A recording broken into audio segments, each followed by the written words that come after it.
We're reorganizing our executive leadership structure, Damon announced while avoiding my gaze and shuffling documents across his desk. Your role has been dissolved.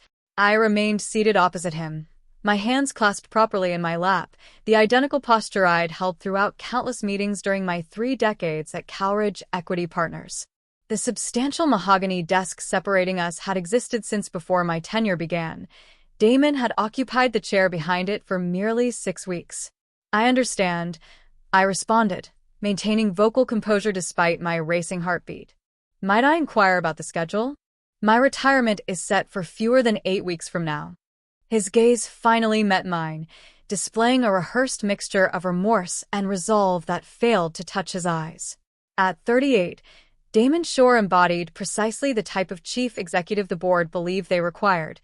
Youthful, driven, originating from those Silicon Valley companies that had been dominating news cycles. The reorganization schedule cannot be altered, he declared.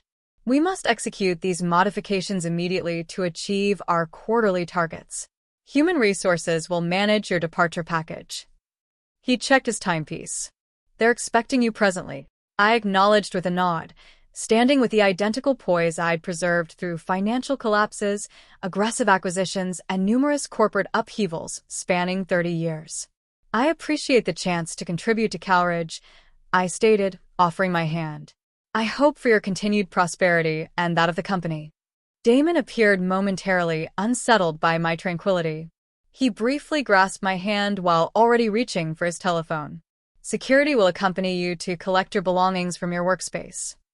My identity is Harriet Vaughn, former Senior Vice President of Operations at Cowridge Equity Partners, or rather, I held that position until approximately 15 minutes ago. I am 64 years of age and have dedicated my complete professional existence to developing this company from a local investment office into a nationally recognized financial establishment.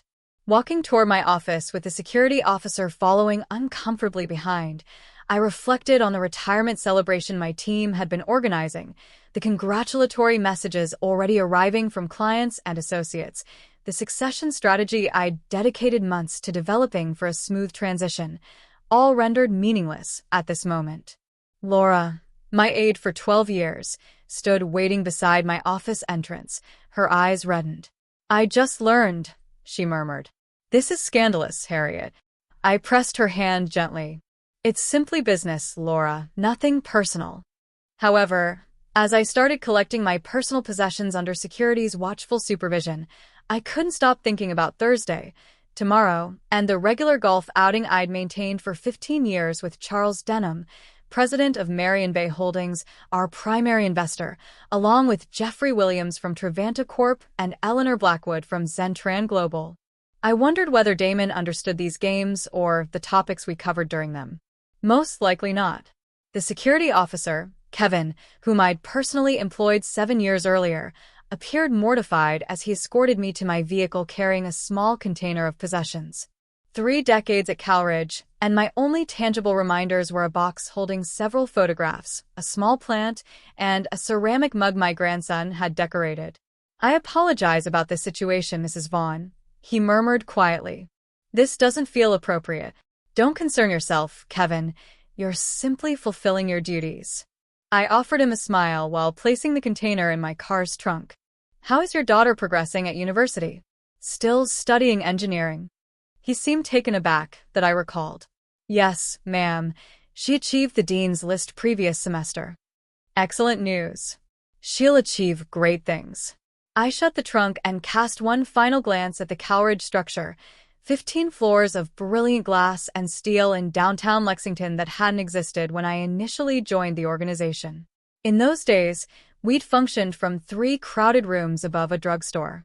Driving home through Lexington's familiar streets, I experienced an unusual calmness. The initial surprise had faded, leaving an empty sensation in my chest that wasn't precisely anger nor exactly sorrow. 32 years, and Damon hadn't even taken the time to understand my actual contributions to the organization. My spouse Thomas awaited my arrival, concern obvious on his features. You've returned early, what's occurred? I've been reorganized, I announced, setting my container on the kitchen surface. Effective immediately. Impossible. They cannot do this. You've devoted your entire career to them.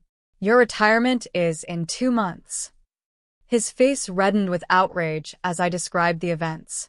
It's concluded, Thomas, I said at last. No sense in becoming agitated now. You've established half their client connections. You're the reason Marion Bay invested with them initially. He moved restlessly around the kitchen. Have you contacted Charles? He'll be incensed when he discovers this. I shook my head. I haven't reached out to anyone yet. I glanced at my watch. But I must change clothes. I still have dinner with Eleanor this evening. Thomas ceased his pacing. Eleanor Blackwood from Zentran? I nodded, already ascending the stairs to change. Will you inform her?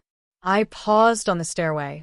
I won't conceal it, but I won't voice complaints either. This had consistently been my methodology throughout my career.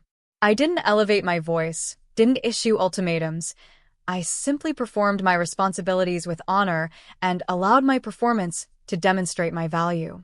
It had benefited me well for over 30 years in a male-controlled field where women of my era were anticipated to serve refreshments, not oversee million-dollar investments. While changing for dinner, I contemplated my team, the individuals I'd guided, advanced, and developed alongside through the years. I questioned what would become of them under Damon's direction. I wondered about the company's future. Eleanor Blackwood had already arrived when I reached Mercer's, the steakhouse where we'd conducted our monthly dinners for nearly 10 years. At 68, she remained among the most astute minds in investment banking, and under her guidance, Zentran Global had evolved into a financial giant controlling over $12 billion in assets. Harriet, she said, rising to greet me. You appear distressed. What's happened? I'd planned to introduce the news gradually, perhaps minimize its significance, but Eleanor had always possessed keen perception. As we settled and requested our customary beverages, bourbon for her, gin and tonic for me, I recounted my morning's events. Cowridge terminated you? She placed her glass down with an audible click. 2 months before retirement? That's not merely inappropriate conduct, it's foolish. The new chief executive wants to establish his authority, I said, maintaining a neutral tone. Restructuring is common practice. There's nothing common about eliminating the individual who developed your investor relationships 2 months before a capital raise, she replied, shaking her head. Particularly when that individual maintains a regular golf schedule with Charles Denham. I experienced a moment of surprise. You're aware of our Thursday games? Everyone knows, Harriet. The three of us manage nearly $200 million of Cowridge's investment capital. She leaned closer, lowering her voice. What they might not realize is that Charles was already anxious about this new chief executive. He believed Damon was overly aggressive, too concentrated on immediate returns rather than lasting growth. I sipped my beverage, remaining silent. Charles contacted me following your previous golf game, Eleanor continued. He inquired about my thoughts regarding relocating some of our investments. He wasn't satisfied with the direction Damon was pursuing. This information was unexpected. Charles had remained faithful to Cowridge for 18 years. If he was contemplating moving his funds, the circumstances were more serious than I'd understood. And what was your response? I asked. I informed him that as long as you remained there to maintain stability, I wasn't concerned. She gave me a meaningful look. That was previous week. The circumstances have obviously changed. The server arrived with our salads, providing me a moment to absorb this information. I'd recognized my departure would create some disruption, but I hadn't grasped how unstable Damon's position already was with our key investors. I don't want anyone making choices based on my situation, I said finally. I've enjoyed a successful career. I was nearly finished anyway. Eleanor observed me over her glass rim. Always the professional, Harriet. Always prioritizing the company first. She set down her drink. But answer this. Do you believe Cowridge is secure under Damon Shore's leadership? The question hung between us, heavy with significance. For 32 years, I had remained completely devoted to Cowridge. I had supported every choice, backed every leader, and placed the company's welfare above my own repeatedly. But now, for the first time, I was positioned outside, and from this external perspective, I could clearly perceive what I had been too close to recognize previously. "No," I said softly. "I don't believe it is." I was tending my garden the following morning when my phone rang. Thomas observed me from the kitchen window as I knelt among my roses, systematically eliminating the weeds that had emerged during my extended office hours. Gardening had always served as my therapy, and today I required it more than usual. The caller identification revealed Jeffrey Williams from Trevanta Corp., the third member of our regular golf foursome. I brushed dirt from my hands before responding. "Good morning, Jeffrey," I said, attempting to maintain a cheerful tone. "If you're calling regarding golf today, I'm afraid I must cancel." "I'm already aware, Harriet," he replied, his typically jovial voice unusually grave. "Charles contacted me last night. We're both skipping golf today as well." I sighed, settling back on my heels. News circulated quickly in our circles. "I intended to inform you both today. I didn't want to create drama." Being terminated 2 months before retirement after 32 years of service warrants at least some drama, Jeffrey said. "Charles is furious. He's been calling board members since 5 o'clock this morning." This made me straighten immediately. "Jeffrey, please ask Charles not to take any drastic action on my behalf. These situations occur in business. Companies restructure." "This isn't about you, Harriet." "Not entirely," Jeffrey paused. "We've all been troubled by Damon's approach. His presentation last month about shifting from relationship-based investments to more algorithm-driven decisions raised concerns. Your termination simply validates our fears about his judgment." My phone signaled another incoming call, this one from Charles himself. "Jeffrey, I need to take this. Charles is calling." "Naturally. But Harriet, you should understand that Trevanta is reevaluating our relationship with Calridge. I'll contact you soon." My stomach tightened as I switched calls. "Good morning, Charles." "There's nothing good about it," Charles snapped, skipping any greeting. "I just finished speaking with Philip Peterson." Philip served as Calridge's board chairman, and Charles's tone indicated the conversation hadn't proceeded well. "Charles, whatever you're considering, it's completed, Harriet." I informed Philip that Marion Bay is withdrawing from the upcoming funding round, effective immediately. I closed my eyes, feeling the impact of his words. Marion Bay's commitment to the funding round totaled nearly $80 million. Money Calridge was depending on to launch their expansion into new markets. "You didn't need to do that," I said quietly. "Yes, I did." Charles was uncharacteristically emotional. "It's not solely about your termination, though that was inexcusable. It's what it symbolizes. Damon Shore has been systematically destroying everything that made Calridge worth supporting. He's replaced relationship managers with recent MBAs who don't recognize our names. He's established arbitrary new fee structures, and now he's dismissed the one person who's maintained our confidence through 3 decades.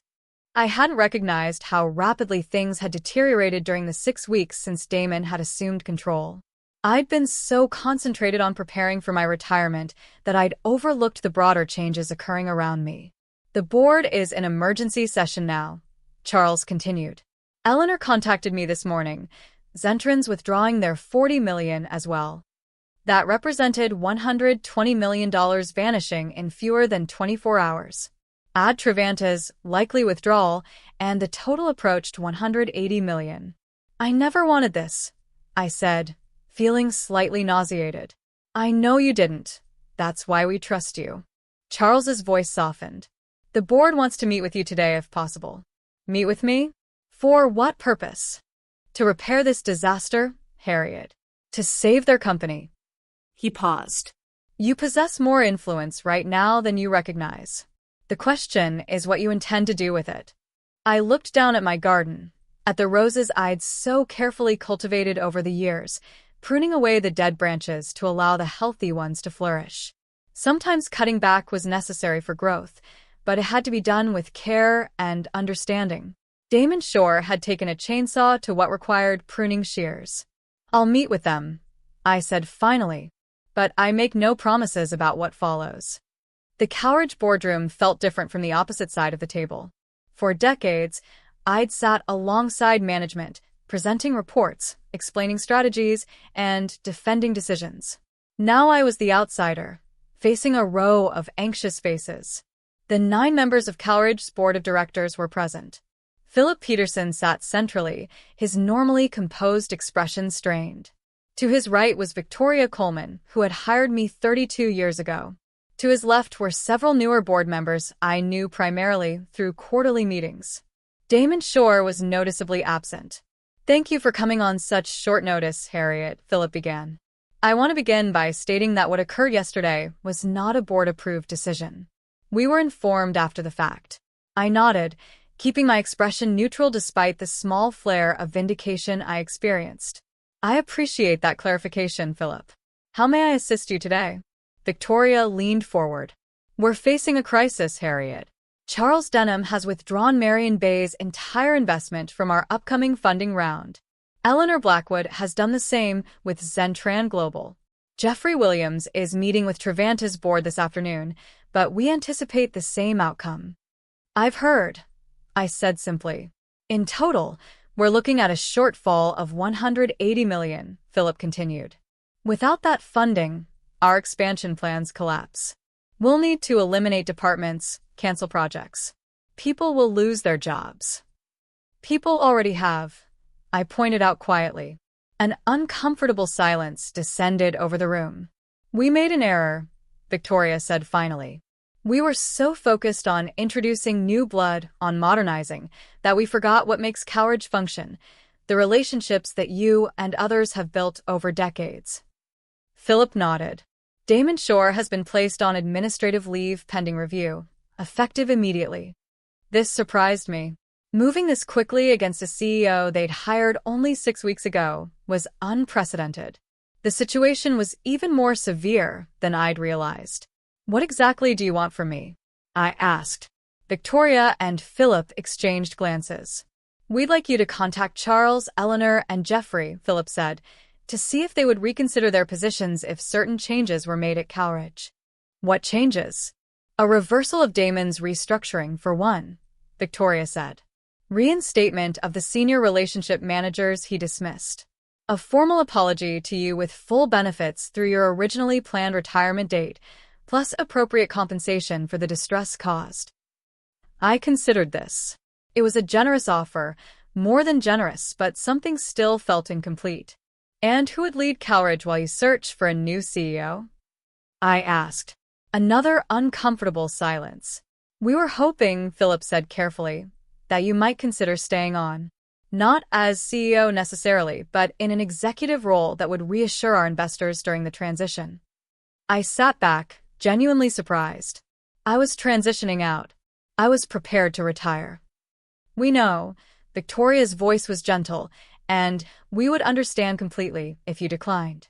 But Harriet, there's no one else our investors trust the way they trust you." I thought about my team, the people who had been left directionless by Damon's hasty restructuring.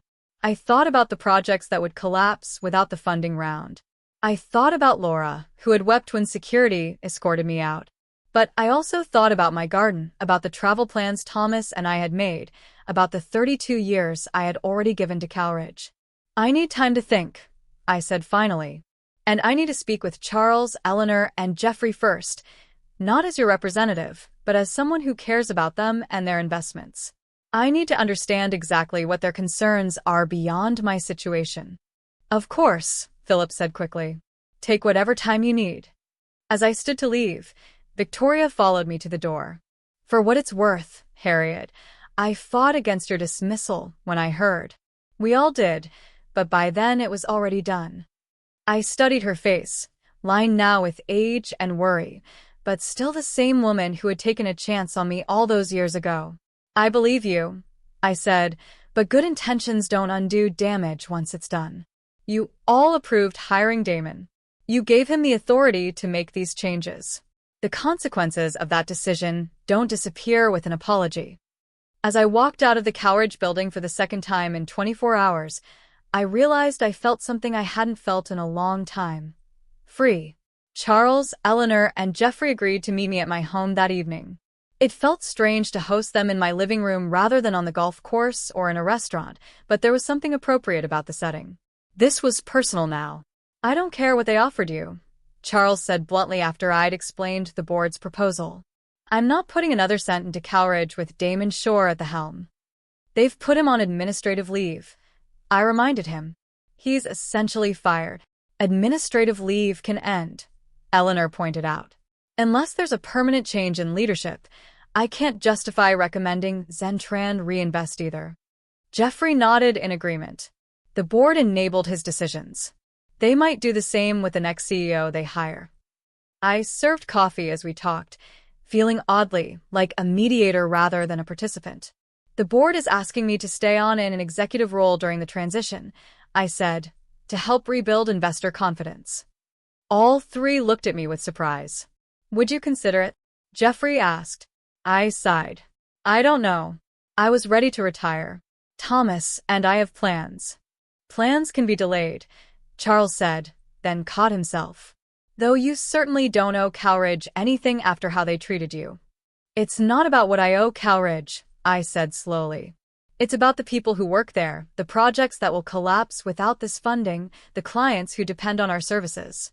Eleanor watched me with knowing eyes. "You've always put others first, Harriet. But maybe this time you should put yourself first." "What do you mean?"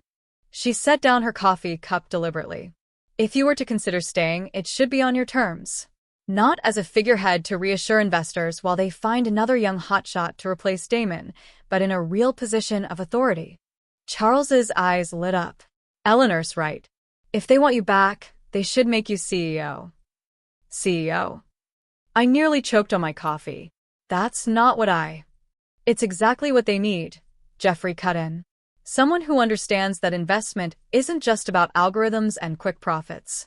Someone who values relationships and long-term growth." "Someone like you," Eleanor finished. I sat back, genuinely stunned. "I'm 64 years old. I was planning to retire." "Age brings wisdom," Charles said. "Something sorely lacking in their recent decisions." As my three friends continued to build their case, I found myself thinking about what a Cowridge under my leadership might look like. The changes I would make, the culture I would restore, the innovations I would keep from Damon's brief tenure, while discarding the harmful elements. It was an intoxicating vision. "I don't know," I said again, but with less certainty. Eleanor reached over and took my hand. "Just promise us you won't sell yourself short. Whatever you decide to do, retire as planned, stay on temporarily, or take the helm, do it because it's what you want, not because you feel obligated." After they left, I found Thomas in his study. He'd given us privacy for our meeting, understanding its importance. "What will you do?" he asked, looking up from his book. I sat beside him, suddenly exhausted. "I don't know. What do you think I should do?" He closed his book thoughtfully. "I think you should do whatever will let you sleep peacefully at night. If that means walking away, we'll go to Italy as planned. If it means staying to fix what's broken, we'll delay Italy." He smiled. "Italy's been there for thousands of years. It can wait a little longer." I leaned against his shoulder, grateful for his understanding. "The board's desperate. I could ask for anything." "Then ask for what you're worth," he said simply. "Not a penny less." As I drifted off to sleep that night, I realized what I wanted to ask for. It wasn't just about position or compensation. It was about legacy and principles and setting things right. If Cowridge wanted me back, they would need to understand exactly what they had almost lost and what they needed to change to keep it from happening again. The following morning, I arrived at Cowridge Equity Partners for my meeting with the board on my own terms. The security guards nodded respectfully, no longer watching me as if I might steal office supplies. Word had gotten around. I wore my best suit, dove gray with a subtle blue pinstripe, and carried the leather portfolio Thomas had given me for our 30th anniversary. I looked every inch the executive I had always been, regardless of titles. The board was waiting, the tension in the room palpable. Philip's assistant had called late the previous night, informing me that they were prepared to offer me the position of interim CEO, with the possibility of removing interim after 6 months. It was a significant offer, but it wasn't what I wanted. "Good morning," I said as I took my seat. All 9 board members responded with a chorus of greetings, their eagerness almost palpable. Harriet, we've considered your value to this company very carefully, Philip began. We'd like to offer you the position of interim CEO with a review in 6 months for a permanent appointment. Full executive compensation, of course. I nodded, taking a moment before responding. I appreciate the offer, Philip, but I have a counter-proposal. I opened my portfolio and slid a document across the table, a single sheet of paper outlining my terms. Philip and Victoria leaned forward to read it together, their expressions shifting from hopeful to surprised. You don't want to be CEO, Victoria said, looking up. No, I confirmed. I want to be Chief Relationship Officer, a new C-suite position with full board voting rights and authority over all client-facing operations. And you want this position created permanently in the company charter, Philip added, still reading. Not just for you, but as an ongoing role. Yes. The position would prioritize relationship building and maintenance over short-term profits, a balance to the more aggressive growth strategies. And in return? Victoria asked, though the answer was already on the page. In return, I will personally reach out to Charles, Eleanor, and Jeffrey, as well as our other major investors, and ask them to reinstate their funding commitments. I will also agree to stay for 1 year, long enough to establish the position and train my successor. The board members exchanged glances, a silent conversation happening across the table. And Damon? Philip asked finally. That's for the board to decide, I said, but I would recommend finding him a role that utilizes his strengths without giving him unrestricted authority over client relationships. 3 days later, I stood at the podium in Cowridge's largest conference room, addressing a packed audience of employees, board members, and most importantly, investors. Charles, Eleanor, and Jeffrey sat in the front row alongside representatives from a dozen other investment firms. Change is inevitable in any organization, I said, my voice steady and clear. But how we manage that change determines whether we grow stronger or lose what makes us special. I outlined the new vision for Cowridge, a hybrid approach that embraced technological innovation while preserving the human relationships that had built our reputation. I introduced the new position of Chief Relationship Officer and explained its role in ensuring that future decisions balanced growth with stability.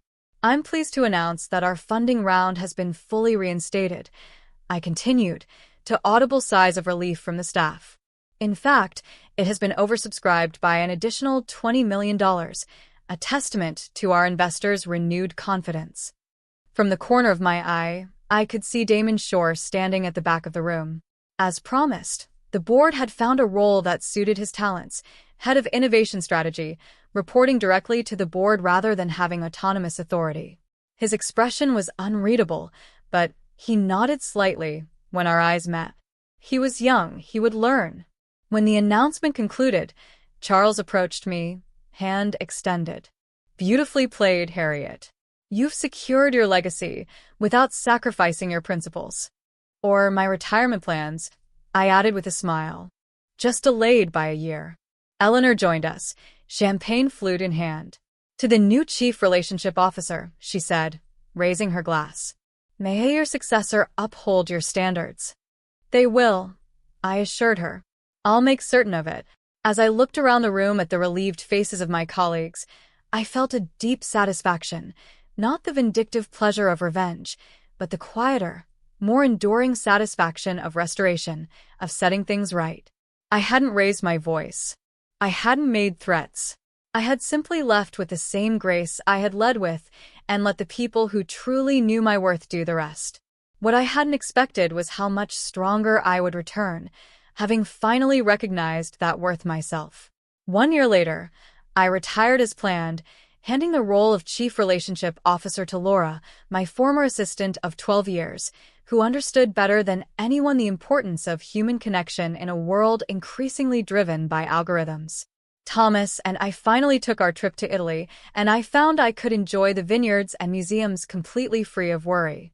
The quarterly reports showed Cowridge was thriving under its new balanced approach, with record client retention and steady, sustainable growth. In the end, My greatest revenge wasn't bringing down the man who had dismissed me so carelessly.